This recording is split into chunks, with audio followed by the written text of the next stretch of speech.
Welcome, everybody. Please come on in. Make yourself comfortable.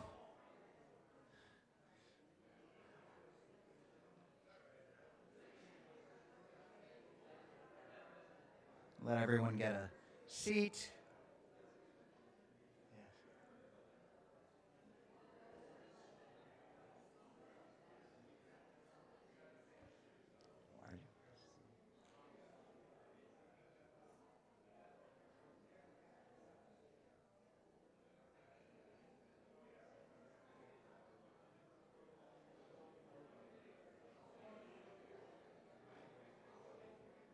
Okay, we're doing okay on time. We're doing okay.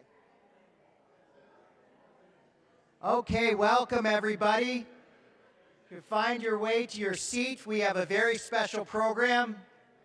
We've got a lot to get to, and I know we're going to do some thank yous later, but there was truly so much effort that went into organizing this day.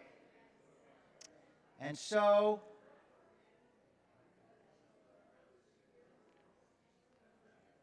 you know, there's a quote that's often attributed to Isaac Newton. It's attributed to Isaac Newton, but it actually comes from the Talmud. And the quote is, "If I have seen further and wider, it is because I sat on the shoulders of giants." And if you think about that, this congregation, Makom Solel Lakeside, truly stands on the shoulders of giants, and those giants were our founding members. And the longer I'm a rabbi, the more I realize how extraordinarily difficult it would be to start a new congregation. They have all the complexities, and yet the people of that time started a congregation, and among those is the person that we are honoring and learning from here today is Berkin. Yeah. But Bernie was more than just a founding member. He was also the founding principal of the religious school. And at that time, the religious school was known as KAM North Shore. It was not. Now, that's actually important to know for people not as familiar with Chicago Jewish history. KAM stands for Kehilat Anshe Ma'arav, which means Congregation of the Men of the West. And this was the first congregation founded in Chicago, still there, across from President Obama's house. And that was a congregation rooted in Hyde Park. Yet, in the 1950s, there were many people from Hyde Park moving to the North Shore, and some of those people really wanted to preserve the intellectual focus and the social justice ethic of that community. And that's who started KAM North Shore. And education was absolutely critical. I mean, people coming from the environs of the University of Chicago, it was a learning with a high bar, and that school grew very quickly, soon became a full-fledged congregation. And at its peak, the religious school, I was looking in some of the old issues of the Pathfinder, the bulletin, there were more than 600 kids. 750, I didn't see that figure, which is remarkable. Just for comparison, we are bursting at the seams right now, and we're 300 kids, about 330 kids. So I don't know how you did it. Maybe you can talk about that. But this was the suburban boom. But also, this was, I think this is important to mention, this was not a quote-unquote typical congregation. It wasn't. This was a very vibrant community. In fact, Bernie served as the education director until 1971, so through the 1960s. And this was a very, very vibrant place. Just to give you a sense, this is from 1965, so this is kind of what Bernie was dealing with as his rabbi. This was an article in the Pathfinder. Let's see here. We live in a suburban community that puts classes above learning, teams above sports, credits above maturation, and everything above religion. The high school has become a kind of sanctified prison where kids serve time. The only way it could be different would be if kids were willing to give it up for something better sometimes. One learns by reading, not by sitting, by taking part, not by serving time, by education, not by school. This was Rabbi Arnold Wolf. So this was a vibrant, vibrant place, and Bernie navigated our community through that and was just beloved. So this is truly a day to celebrate. And all this is wonderful, but I think just simply hearing Bernie speak and having a conversation will just remind you of what a remarkable man we celebrate here today. And I'm honored to introduce Dennis Kessler, who will be conducting an interview with Bernie. Oh, yes. Just a quick follow-up. What none of you know is when the founders agreed to start our own congregation. I'll talk a little bit about that. The first thing that happened is they offered Rabbi Weinstein at KEM the position. And it hit the fan.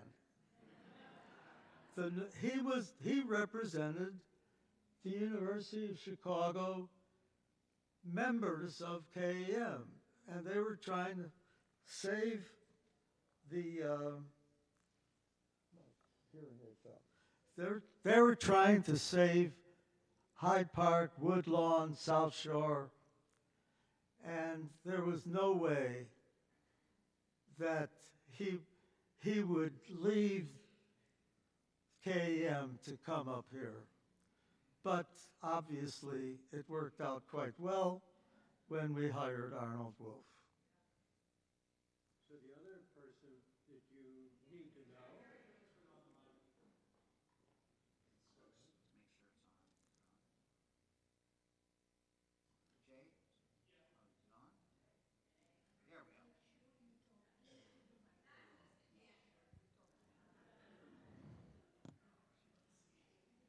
So the other person you need to know is Jeff Berkin, Bernie's son. Jeff's going to help us a little bit as we move along. He's our timekeeper, so that you all get home before dinner. And I literally sat on the shoulders of this giant when I was little. Fortunately, I stopped when I got older. So, as Rabbi Moffat talked about the early days of KM, et cetera, we were trying to make sure that we had a vibrant community, as he said. Bernie's gonna shared with me, and I'd like him to share a story with you about a personal story about what the community was like and how they pulled together when somebody had some special needs. Well, as we proceed through the questions and we get to my going to Washington, D.C. for my secular career, because this was part-time here, that's when I'll get into that. Good. All right. Flexibility is what the Pathfinder was all First, about. I should tell you, all the comments that we had before we came up here today in the other room, I could have had all the people that gave comments come up here and give those comments because they were half my talk today. For example, people who were teachers here. Imagine, there are people here who were teachers in those very earliest days. Elisa Rubenstein, the Muriel Flanders, and then there were the kids in the school at that time. Marcy Weiland's family. We had Hebrew classes before we had a building in her house, and Marcy flew in today from Mexico.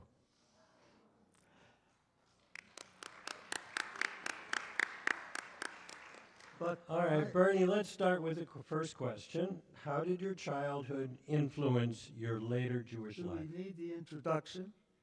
Yeah. I thought the That introduction little was... statement about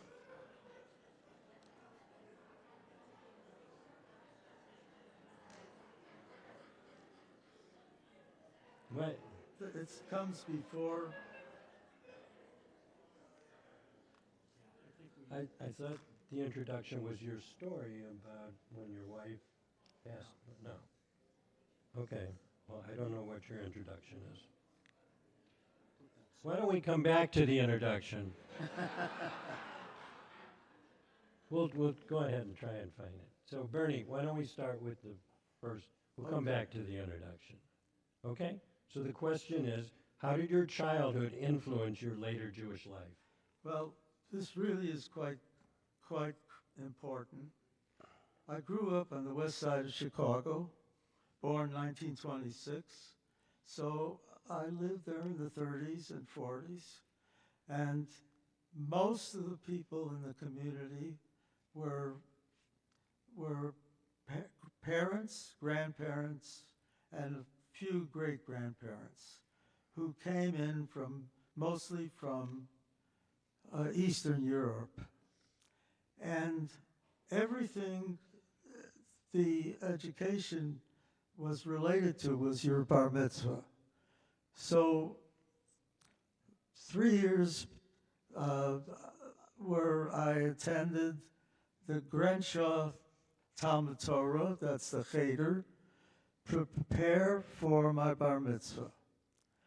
And this was pure, old-fashioned, Orthodox Judaism from just as if it were in the shtetl in Poland. The total Jewish immersion in the community and the preparation for the bar mitzvah was very particular. So on my 13th birthday, I read my Torah portion, and it was in Little Stub Minyan. This is a little house in the neighborhood. There were 70 grand synagogues along the boulevards, but there were a number of these little synagogues in someone's house, and the rabbi and his family lived above.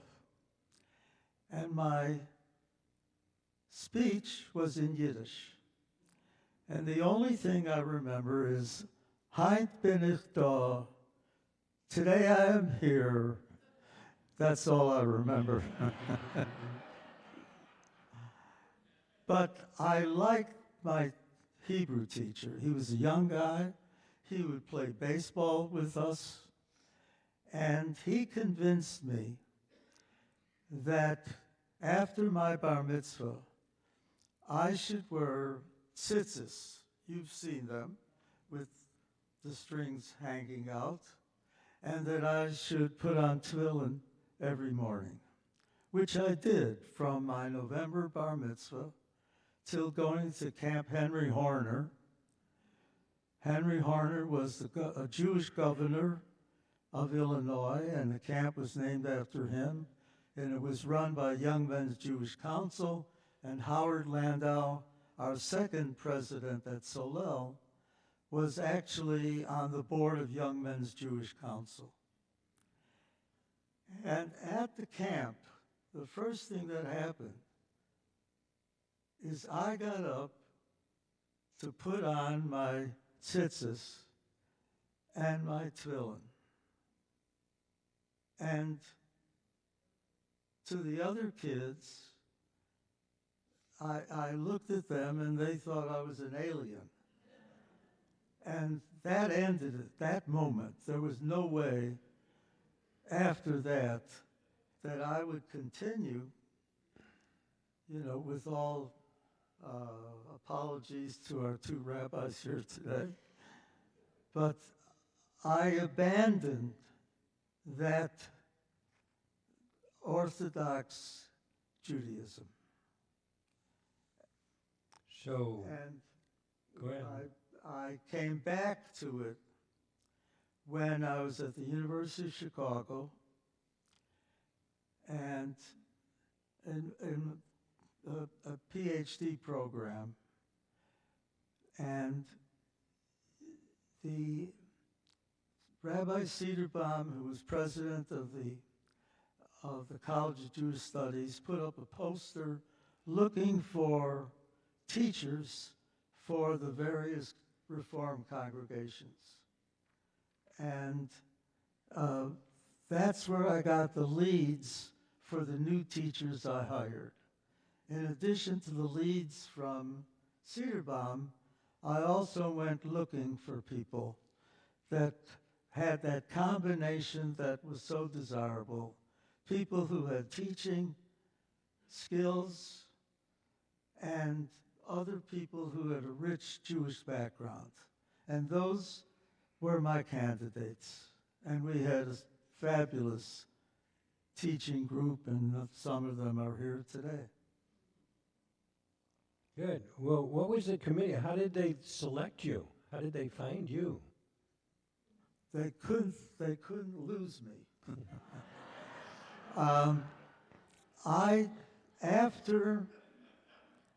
After I found religion through Rabbi Cederbaum, he put up a poster at the University of Chicago looking for candidates. And he was primarily interested in people with good, rich Jewish backgrounds, but also teaching skills.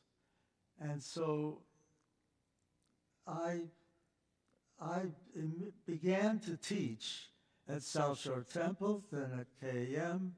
I taught the confirmation class at Beth Emmet, and all of that prepared me so that when they wanted to confirm a principal for KAM North Shore, Rabbi Weinstein recommended me. And the committee the Zimmerman family were very involved in the early days, and two of the Zimmerman wives were on a committee to hire someone.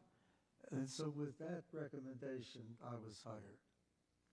Tell us more about KAM North Shore. Where did it meet? How did it get going? KM North Shore, we had no building, of course, so we rented on the weekend Ravinia School. And then a year later, we rented Red Oak School. Services were held wherever you could find place. We actually, one year, had high holiday services, Eden Movie Theater.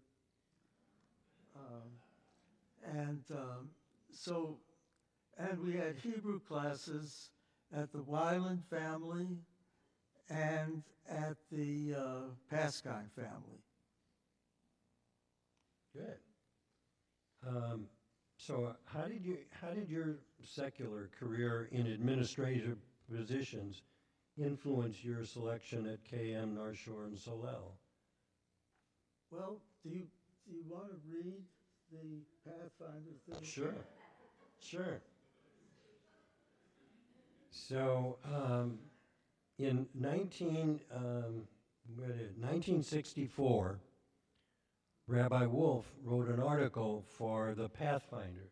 The Pathfinder was the Solel newsletter, and it's really a tribute to Bernie. Here's what he wrote. Our friend and teacher, Bernie Berkin, has been awarded a fellowship in school administration by the University of Chicago. Perhaps only we who have worked by his side during the 9 years he has led our school can know how fully he deserves this honor. Patient, skilled, warm, and imaginative, Bernie has brought us distinction in the field of Jewish education.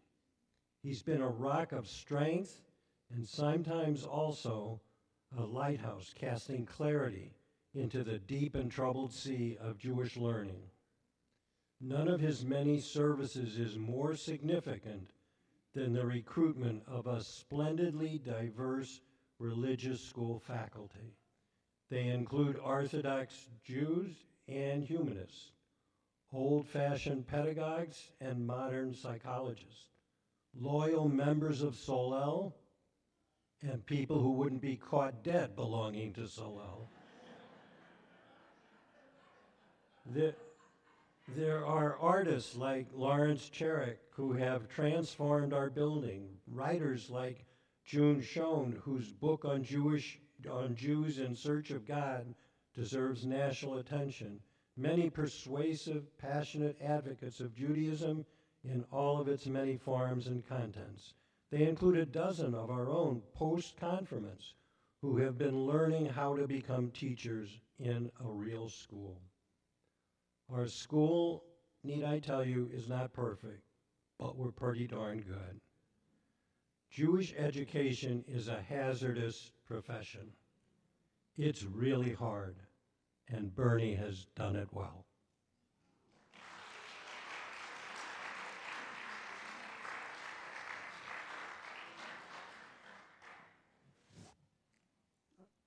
I had 15 years of administrative experience in Chicago schools. And before I'll talk about in a few minutes, before I went on leave from the Chicago schools to join the University of Chicago, I had, as I say, the 15 years of experience administering the schools. My last principalship was at Christopher Columbus School in the Ukrainian Village in Chicago, and in the recent years, concern about indigenous people having difficulty with Christopher Columbus. That name was abandoned, and I'm delighted to tell you it is now called Ruth Bader Ginsburg.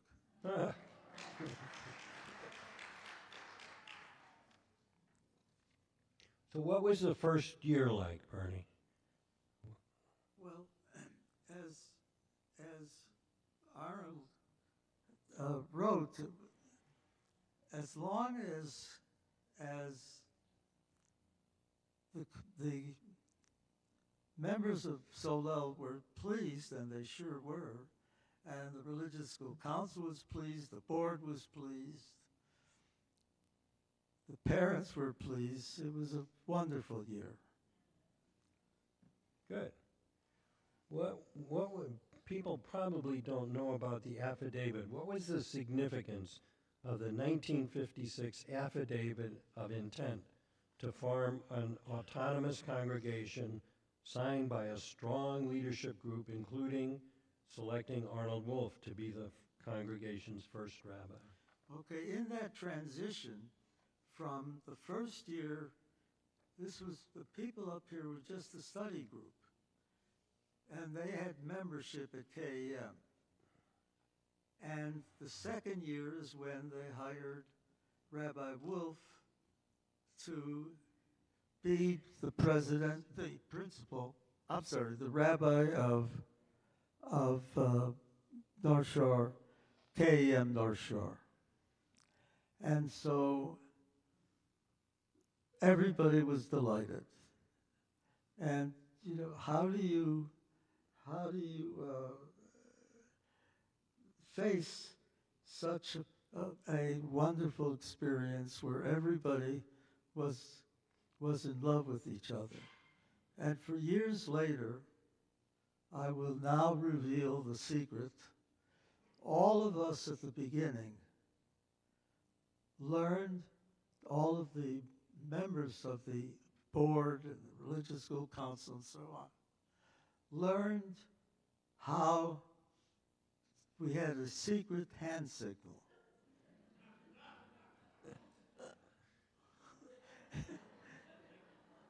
From Leonard Nimoy, who played Dr. Spock, who himself had been an Orthodox Jew.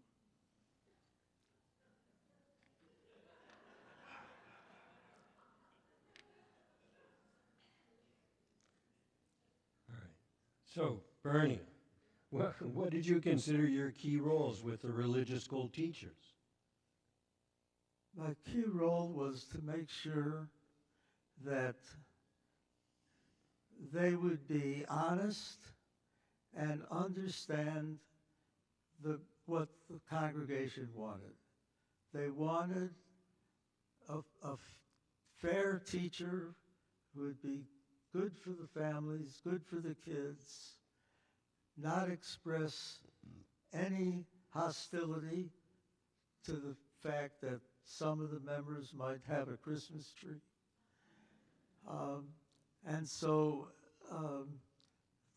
it turned out that those first teachers, we would have monthly meetings, and this was the opportunity for what I would call continuous education, reinforcing what teachers need to know in order to do the job that they were required to do. And I like to add that they had to love kids. If you don't like kids, you shouldn't be a teacher. All right, so let's move from the teachers to Rabbi Wolf. How would you characterize your working relationship with Rabbi Wolf? Well,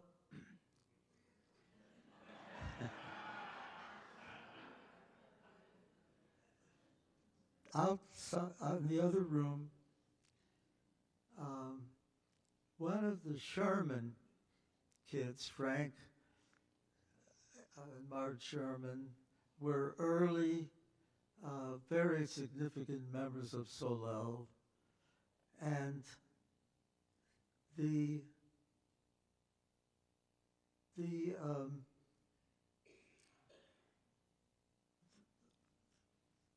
I have that little note here. So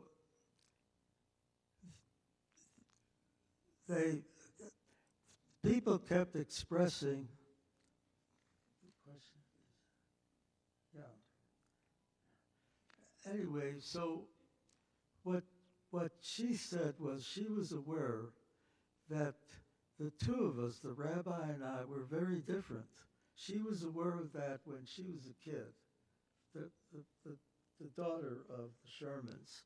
And the way she described it, I would agree with, that my function was to run the school in the best educational administration method, with supervision, growth, and so on of the teachers. And Arnold's role was to throw a hand grenade and create what we would call at that time chaos, and then that would be a challenge to the members of the congregation. But we really worked in sync. Sort of. Great. Bernie, great. What innovations did you introduce to the religious school committee? Well, there were two main things that I like to talk about for quality. We introduced, Eli Lebo was one of our teachers. His daughter is here today. Eli taught English at Northeastern, and Eli and I developed a very interesting program. You want to read the introduction to the journal that we developed. Hold on, we got to get it from our library here.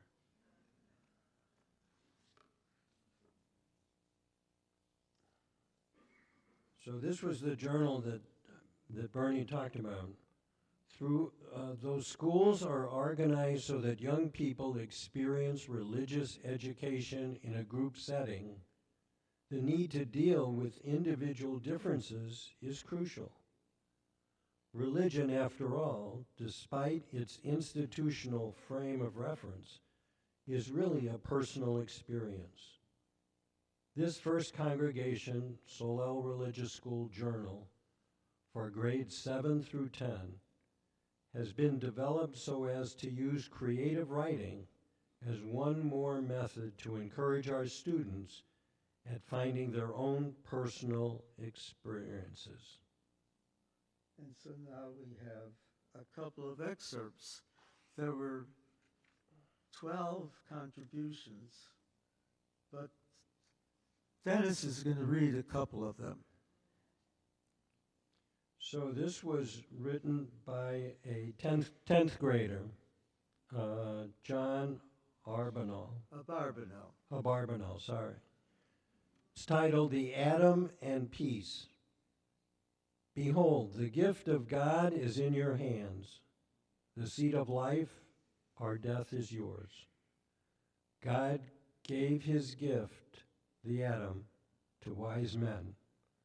But lo, his gift was used for destruction by a blasphemous people.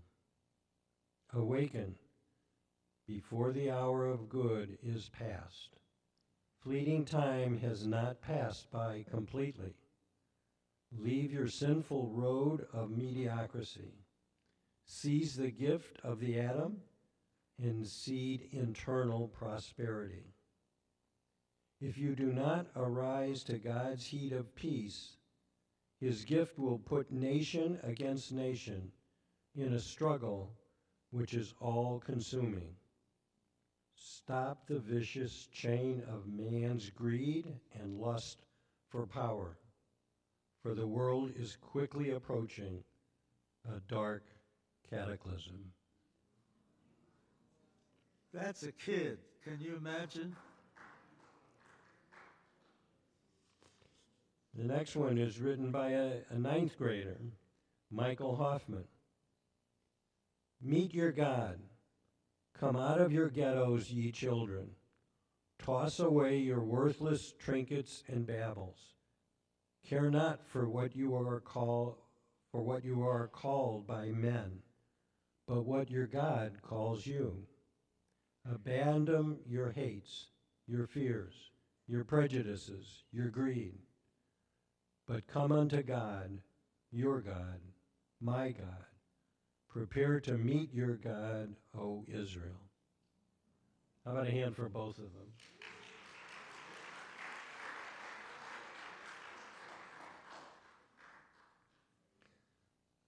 So that was one thing. The second thing was,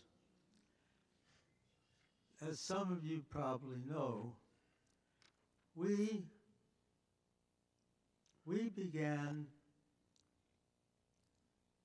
Holocaust, Shoah activities 20, 30 years before it became a popular topic for even in high schools. And I, at the early stages of my 15 years at Solel, as the principal of the school, in the early years I was a participant in a brand new organization called NATE, National Association of Temple Educators. And we would meet every Christmas because that's when the hotels were inexpensive, and we'd meet in different cities, and the different education principals from around the country, mostly part-time as I was, we would gather and have discussions about different topics. And one of the teachers at Hebrew Union College, Sam Grand,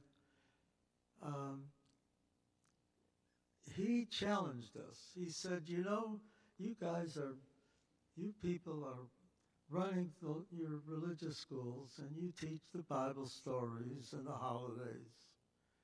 But what are you doing about the Shoah? The most significant thing, this is only just a handful of years after the, the German defeat. What are you doing about the Holocaust? And so the teachers and I, we began to talk about the variety of things we might do. Fortunately, by then we also had our own building. And so it really became possible to do things. And those, Billy Hoenig, some of the old timers here knew the Hoenig family so well. And Billy and the teachers and I would meet with the religious school council. We met with Arnold, and we talked about what are the kinds of things that we could do. And I have to say, it was like a mini Yad Vashem. We did things to use the building in a way of displaying museum-like things, as well as having programs, dramatics and music and dance and news stories and so on. And one of the other things we did, of course, to celebrate our building and celebrate the fact that we now had a different freedom in the world. That was the development of the first mosaic, where more than 300 students in the school were able to put their little piece in. But the main thing was we turned the building into a Holocaust museum. One year we had 6 million seeds of grass seeds, 6 million in a pile. We had placards similar to the Holocaust Museum, where they have on a bridge in the Holocaust Museum in D.C.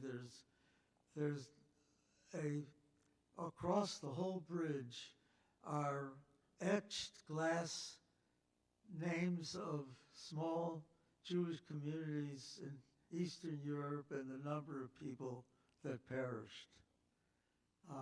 And we did that and displayed it all around the building.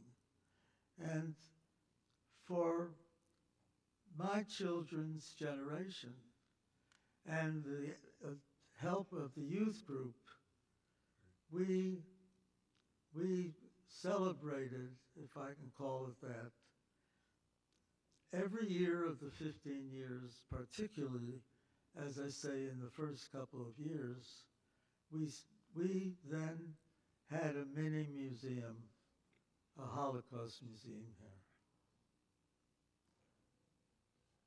Terrific. Bernie, your secular career began to explode. Can you tell us how you advanced your own secular career? Well, at the University of Chicago, in this foundation, not the foundation, my being awarded this special fellowship, I began to teach seminars at the University of Chicago in educational administration. I consulted with Joliet, Illinois, they were concerned about integrating their schools that had been they were desegregated legally, but in fact were quite segregated. And I consulted with them for a year, got them a grant of a few $1 million, and that led to my being invited to a position in Washington, D.C. Okay, Keep going. talk about that? Uh-huh. Please. President Johnson, after he passed the civil rights legislation, was very concerned that the schools were still segregated. And he challenged the United States Civil Rights Commission to do a study on race and education. How can we counter the reality of segregated education? How do we obtain quality education? And after my consultation, I was recommended to join the Civil Rights Commission study for a year. And my particular position was in charge of the remedy portion of the study. And I hired experts from around the country, supervised them, and we delivered a finished product after a year. I moved my family, my wife and 3 children. We moved to Washington, D.C. for a year and finished the study. This was in 1967. We finished the study in the spring of '67, delivered it to the White House, and then tragedy occurred. My wife, Isabel, at age 39, during this study, kept having surgery and what we now call Crohn's disease, and she suddenly died. And the most incredible thing happened. Arnold Wolf and Staunton Flanders headed a group that called themselves the members of the Berkin Foundation. And this group funded, it wasn't that they were doing it as charity, they were doing it so that all of the details of a funeral at Piser's in Skokie and at Solel right here,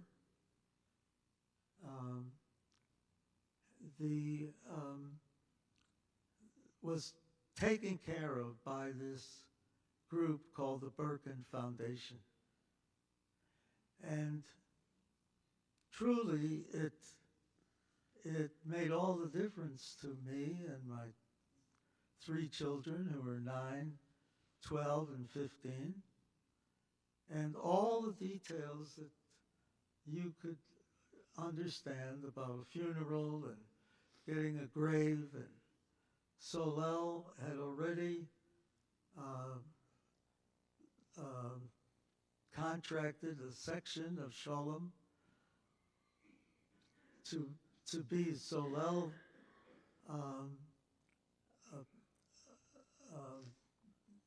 Solel graves, and everything was taken care of. My kids and I just were swept up with total and complete help that we needed at that time. It shows what the Solel community was all about. Bernie, what we're shifting a little bit. What are your own? What do you believe was your most significant contribution to Legacy Solel? I think my most significant was that I became the principal. I was so primed for my new home with Reformed congregation. And I was so filled with all the details of good, solid education administration. Good. And so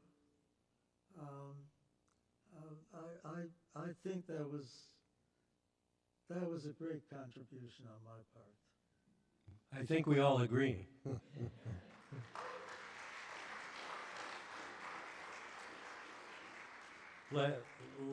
Last question, Bernie. What can you explain about how your 15-year tenure at the school ended? Well, it's a strange story because, as you've already seen or heard, Rabbi Wolf and I really worked in sync. We were very good. We're very good with the religious school council. Is there a question about that?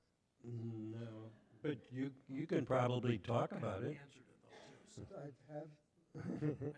Well, at the religious school council, we each had our own ideas, but we had no problem working them out. Occasionally, we would differ, and then we would present our case. And I fought very hard because I was interested in the school and he was interested in chaos. So we had our methods, and a perfect example was when the school grew to 750 people, we had to move to 2 days instead of just Saturday and Sunday. Just Saturday or Sunday. Arnold proposed what he thought was a great new idea. Let's have competing schools. Kindergarten through 10th grade on Saturday and kindergarten through 10th grade on Sunday. Those of you that understand schools and understand parents, being parents, and understand what kind of talk about chaos. Well, it didn't take much for me to persuade the religious school council that that was a crazy idea. And so that was abandoned.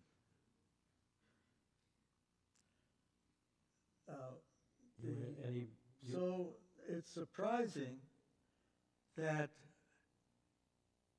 a year later,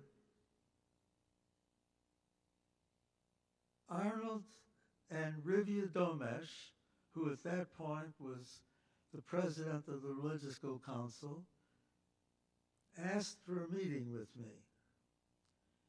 And they said, Arnold preceded it.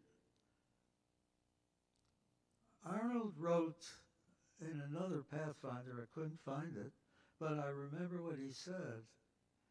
What he said in this Pathfinder years later was, because by then I had a very strong secular career. I started an educational publishing company. And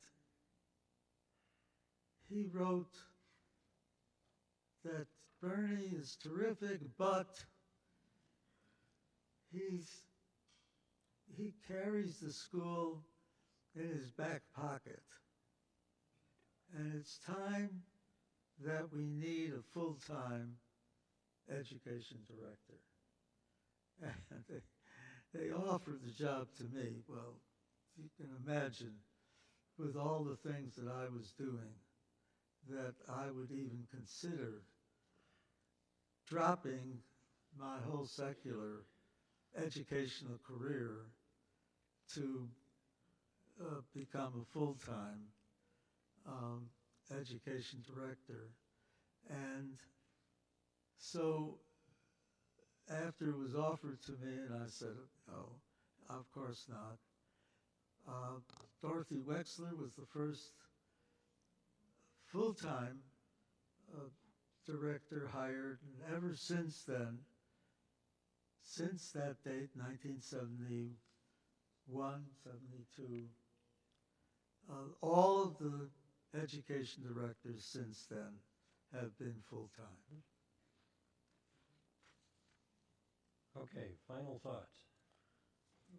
Final thoughts.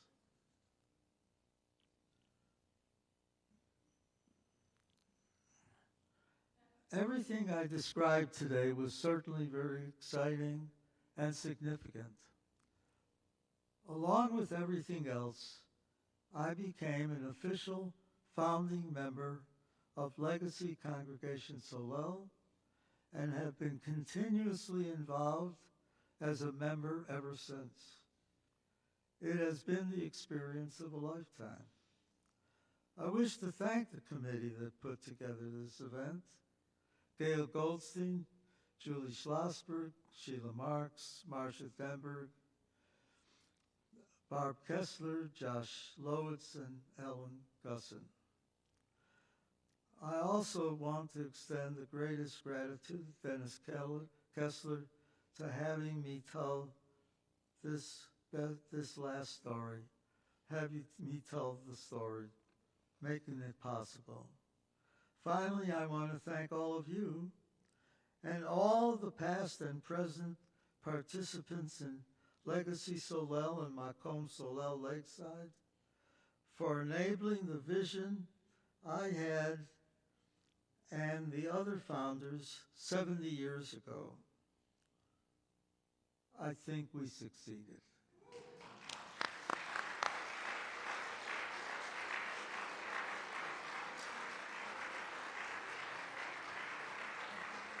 The list of the presidents, not this one. Bernie, look. We're done. We're done. We're done. Don't worry about it.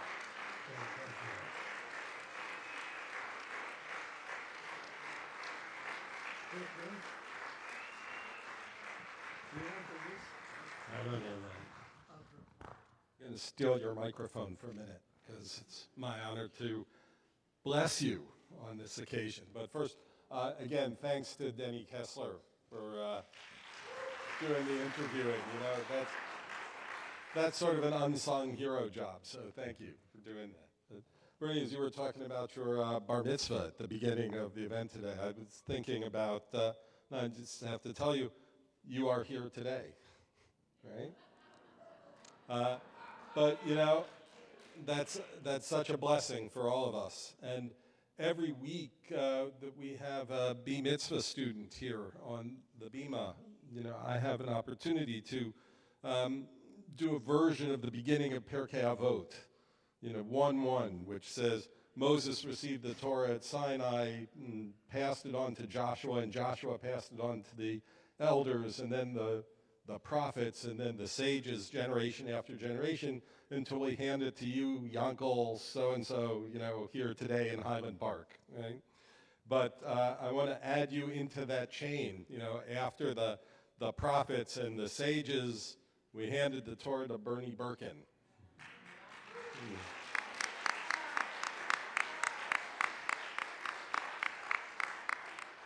And you preserved that chain of transition, which links Sinai to this very moment and continues now as it has in every generation. Thank you for carrying the Torah, literally and spiritually, passing it to generations of students.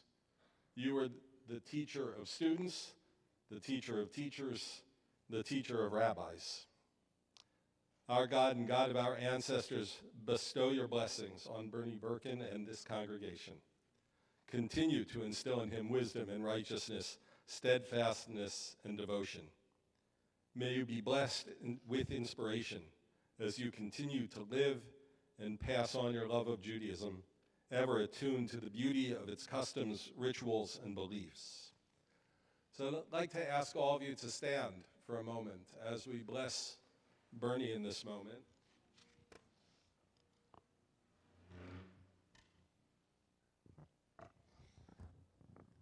And we raise our hands.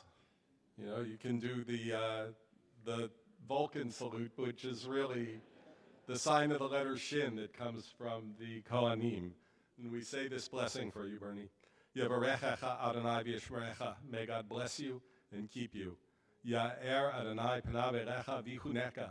May the light of God's face shine on you and be gracious to you. Yasa Adonai panav elecha v'yasem lecha shalom. May God's face be lifted up to you. May God grant you peace today and always. Amen.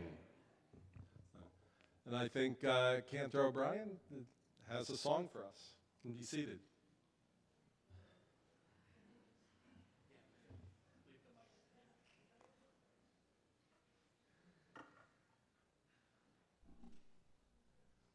Bernie, I wanted to throw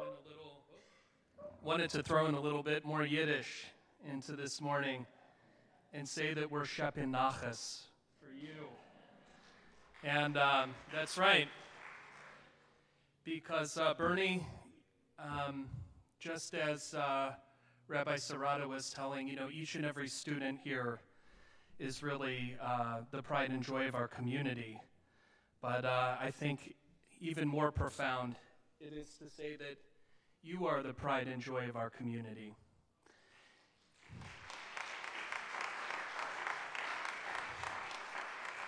You truly embody what it means to be a pathfinder, and you are, I think, the aspiration for each and every person here.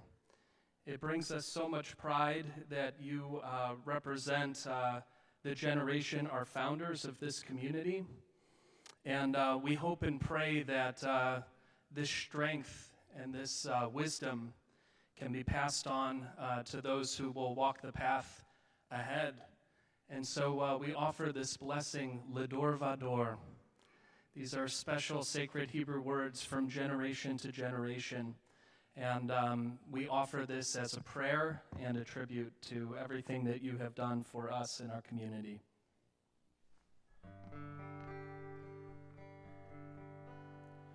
We are gifts and we are blessings.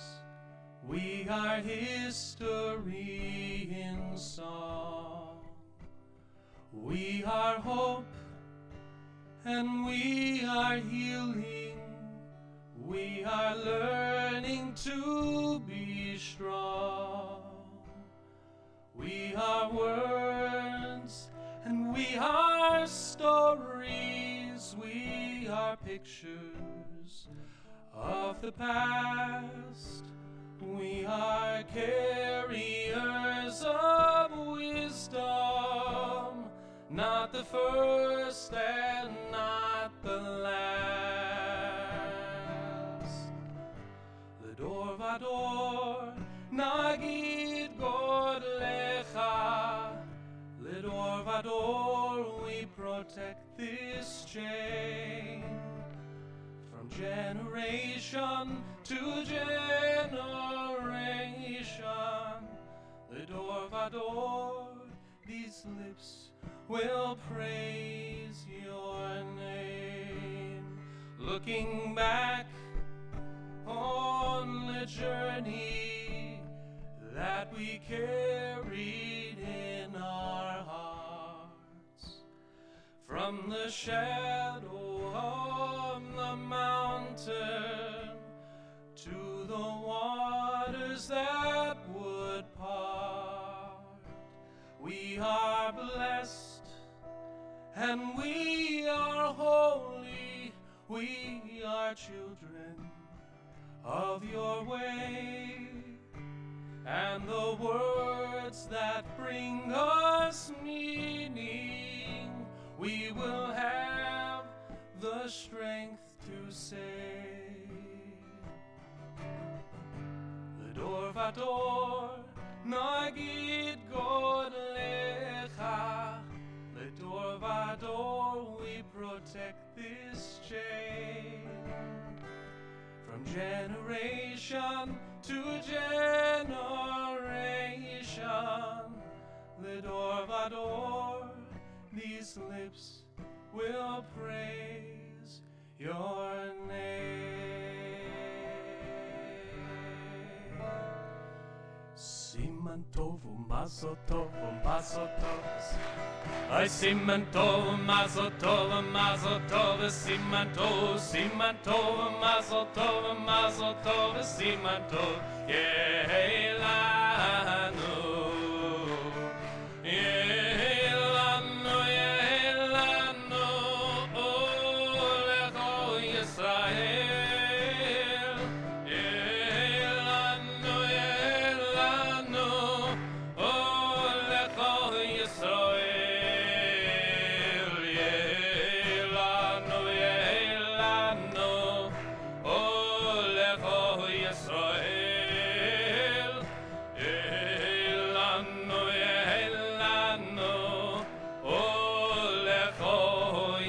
Israel.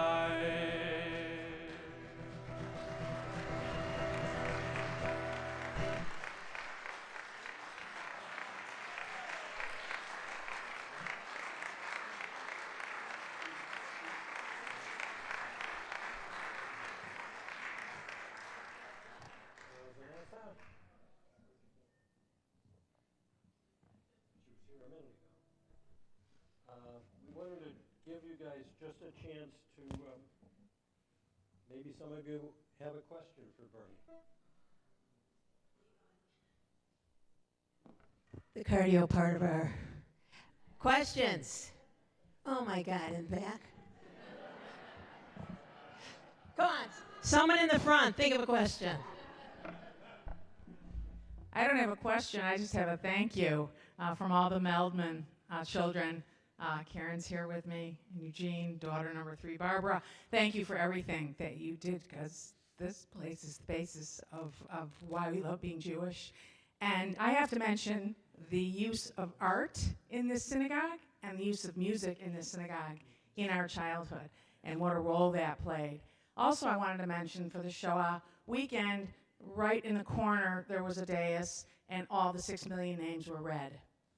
That was a part of an annual thing, and it was dark in here, and there was a light only shining on the person reading the names, and that went on for days and days and days. So I just have to mention that. Wait, Ed, what did you say? I said, and the youth group, which I was, my wife and I were a part of, we stayed up all night long and read names all night long. That's amazing. I'm Sheila Marks, and Bernie, I have a special thanks to you, Bernie, because you opened the doors. When this building opened its doors, you opened the doors to me. And that meant it changed our life and the life of our family.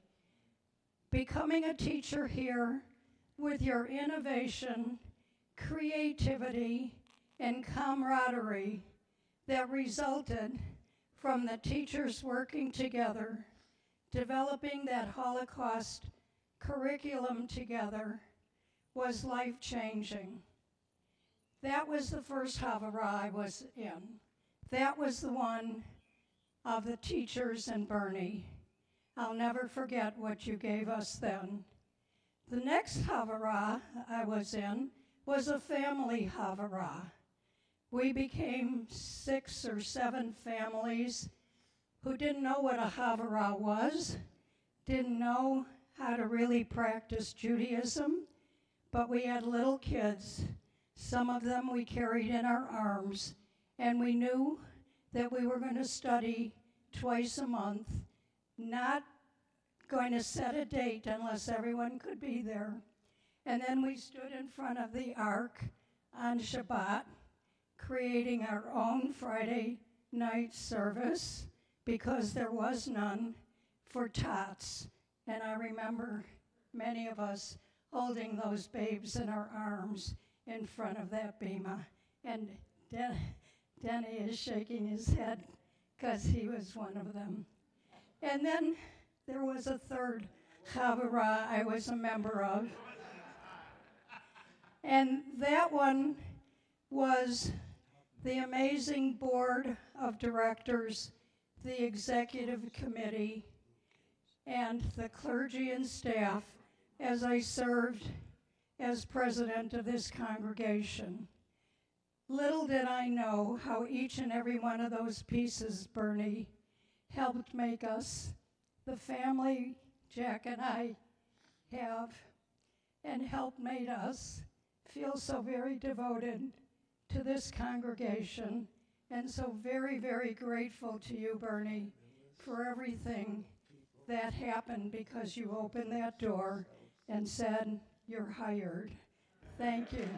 I love you.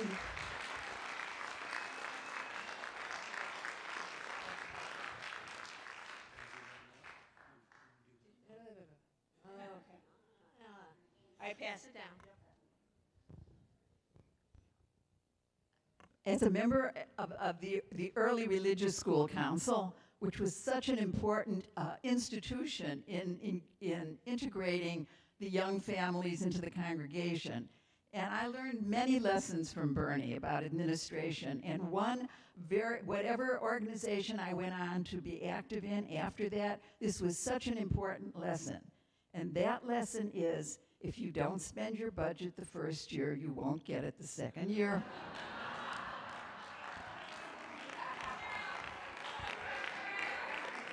Okay, the two leading comments of the morning are spend your budget and AJ Wolf threw a grenade. That's what we're leading with.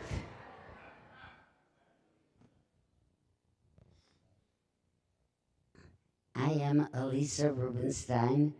I was a teacher to many of you, but I was also a congregant, and I cannot tell you how I looked at this congregation with such awe.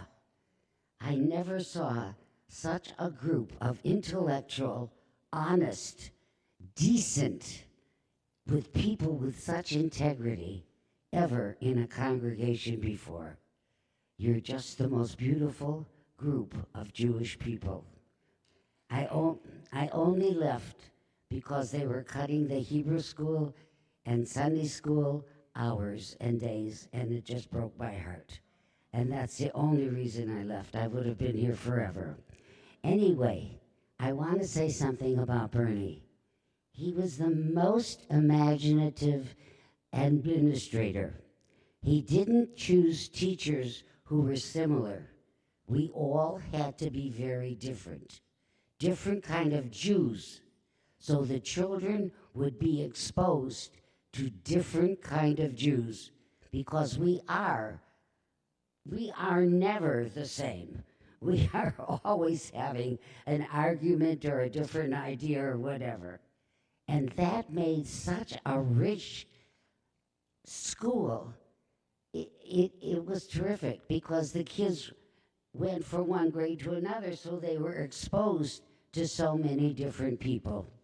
I can only say that Bernie was the best administrator, principal that I've ever had, and I must have taught at 20 schools. Thank you. More? What a great question and comment to end on. And now we continue with our program, and I'll return the microphone. So I've learned working with Bernie, he gets the last word. Up to you, Bernie.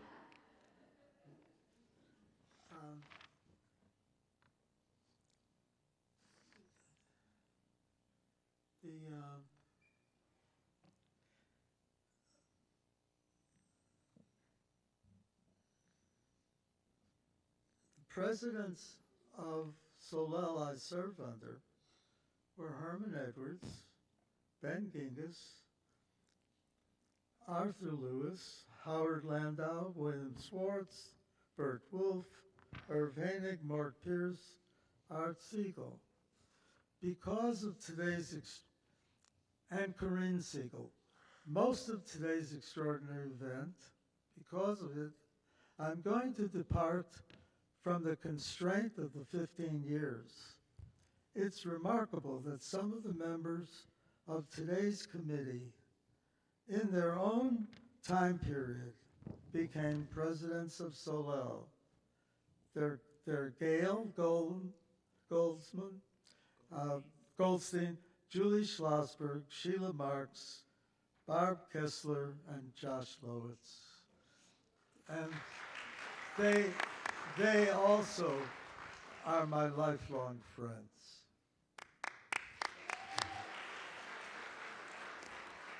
So a couple of more thank yous. Our bakers, you're going to love the years ago we did this every Friday night. Homemade goodies made by Linda Chiswer, Marcia Denberg, Gail Siegel, Carol Green, Gail Goldstein, Julie Schlossberg, Joanne Zitter, and Barb Kessler. And we also want to thank the staff for pulling all this together. Holly, Stacy, Vanessa, thank you all for your help.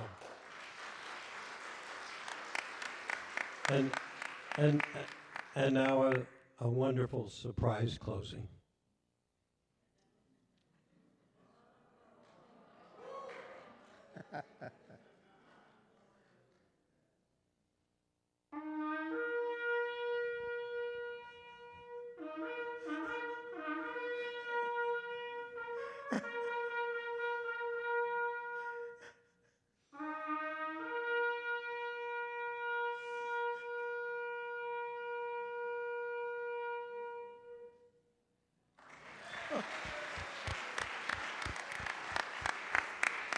Thank you so much. Thank you so much.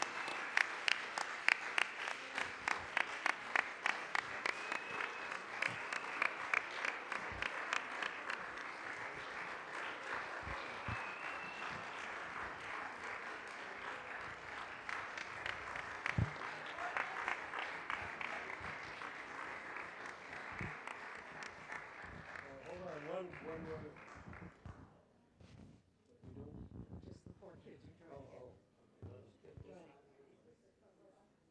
These are my 5 kids.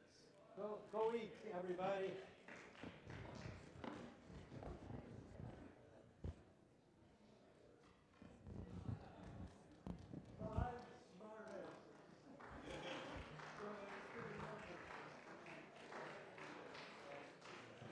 The goodies are ready on the outside.